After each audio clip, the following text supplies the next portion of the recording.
Today we're going to explain how to organize designs on a Happy Japan embroidery machine.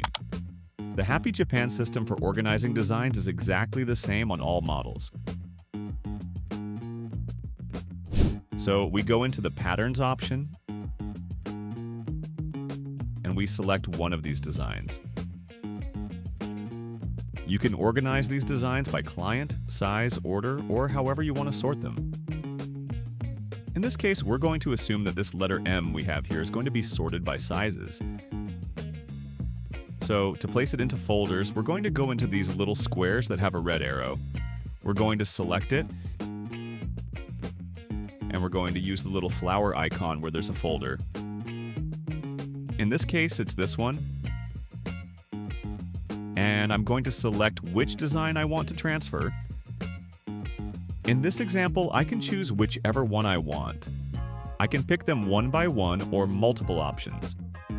In this case, we're only going to choose one. Once you've selected it, we press OK, and we select a new folder where we want to place it. In this case, I can put it in this folder, and the design automatically jumps into that folder.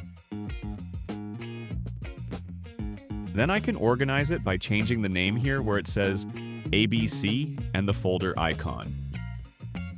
I can name it by a specific size. For example, I delete what the machine has and I write, let's say, M sizes, and I save it.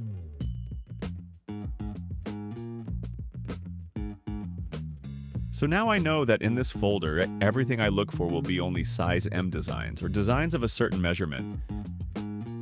In the other folder, for example, I can go back and I can duplicate this same design. If another client wants the same design but in a different size, I can also use it. I can select the same option again, the same design. Okay, select another folder. Once it has been sent to the other folder, it appears automatically here.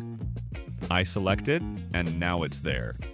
So I can organize it either as a smaller or larger size, or for a different client. In this case, since we're talking about sizes, I'll give it another size. I'm going to choose the same option, the folder and the letters. I select the folder where my design is located, and this time I clear it and write XL sizes, let's say. Okay, I save it. So now I know that here in the folders I have the M sizes, these two, and the XL size, which is the one I just added. In this example, we organized by sizes, but you can also organize by clients, orders, dates, or however you want to set it up.